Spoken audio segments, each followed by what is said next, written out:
ಈಗ ನುಡಿದಂತೆ ನಡೆದಿದ್ದೀವಿ ಅಂತ ಜಾಹೀರಾತು ಕೊಡ್ತಾರೆ. ನಾನ್ ಕೊಟ್ಟೆ ಅಂತ ಎದೆ ಬಿಡ್ಕೊಳ್ತಾರೆ.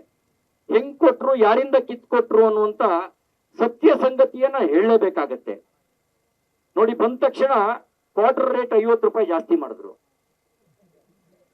ಬಡವ್ರು ಕುಡಿಯೋ ಕ್ವಾರ್ಟರ್ ರೇಟ್ನ, ಸಾಹುಕಾರದನ್ನ ನಾನು ಲೆಕ್ಕ ಹಾಕಿಲ್ಲ. ಒಂದು ಕ್ವಾರ್ಟರ್ಗೆ 50 ರೂಪಾಯಿ ಅಂದ್ರೆ ಒಂದ್ ದಿನಕ್ಕೆ ಒಂದೇ ಕ್ವಾರ್ಟರ್ ಕುಡಿತಾರೆ ಅಂದ್ರೆ ತಿಂಗಳಿಗೆ 1,500 ವಾಪಸ್ ಬಂತು. 2 ಕ್ವಾರ್ಟರ್ ಕುಡಿದ್ರೆ 3,000 ವಾಪಸ್ ಬಂತು. ನೆಂಟರು ಬಂದ್ರು ಅಂತ ಜಾಸ್ತಿ ತರಿಸಿದ್ರೆ 4,000 ಆಯ್ತು. 2 ಜನ ಕುಡಿಯೋರಿದ್ರೆ 6,000 ಆಯ್ತು. ಕೊಟ್ಟಿದ್ದೆಷ್ಟು? ಅದು ಎಲ್ಲರಿಗೂ ಕೊಟ್ಟಿಲ್ಲ. ಕಿತ್ಕೊಂಡಿದ್ದು ಯಾರ ಹತ್ರ? ಗಂಡನ ಹತ್ರನೇ. ಗಂಡನ ಹತ್ರ ಕಿತ್ಕೊಂಡು ಹೆಂಡತಿಗೆ ಕೊಟ್ಟು ನಾನ್ ಕೊಟ್ಟೆ ಅಂತ ಹೇಳಿದ್ರೆ ದೇವ್ರ ಮೆತ್ತಾರೇನ್ರಿ?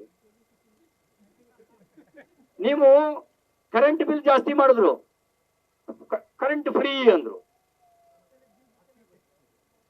ಮುಂಚೆ ಒಂದು ಬೋರ್ವೆಲ್ ತೆಗ್ಸಿದ್ರೆ 10,000 ರೂಪಾಯಿ ಕಟ್ಸಿದ್ರೆ ಸಾಕಿತ್ತು. TC ಕರೆ ಕಂಬ ಹಾಕೋದೆಲ್ಲ KEB ಅವ್ರ ಜವಾಬ್ದಾರಿ ಇತ್ತು. ಈಗ ಕಂಬನೂ ನೀವೇ ಹಾಕ್ಸ್ಕೊಬೇಕು, ಲೈನು ನೀವೇ ಹಾಕ್ಸ್ಕೊಬೇಕು, TCನೂ ನೀವೇ ಹಾಕ್ಸ್ಕೊಬೇಕು. ಒಂದು ಬೋರ್ವೆಲ್ ಕೊರ್ಸಿ ಕರೆಂಟ್ ಹಾಕ್ಸ್ಬೇಕಾಗಿ ಲೈನ್ ಕರೆಂಟ್ ಹಾಕ್ಸ್ಕೋಬೇಕಾದ್ರೆ 3 ರಿಂದ 4 ಲಕ್ಷ ಖರ್ಚಾಗತ್ತೆ. ಇದನ್ನ ಪಿಕ್ ಪ್ಯಾಕೆಟ್ ಅಂತ ಅನ್ನಲ್ಲ, ದರೋಡೆ ಅಂತ ಕರಿಬೇಕಾಗತ್ತೆ. ಇದನ್ನ ದರೋಡೆ ಅಂತ ಕರಿಬೇಕಾಗತ್ತೆ. ಸಾರಿಗೆ ದರ ಜಾಸ್ತಿ ಮಾಡಿದ್ರು, ಹೆಂಗಸ್ರಿಗೆ ಫ್ರೀ ಅಂದ್ರು. ಹೆಚ್ಚಿಗೆ ಓಡಾಡೋರು ಗಂಡಸರು.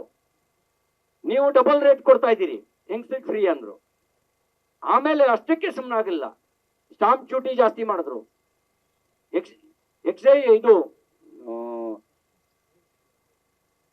ವೆಹಿಕಲ್ ಟ್ಯಾಕ್ಸ್ ಅದನ್ನು ಜಾಸ್ತಿ ಮಾಡಿದ್ರು.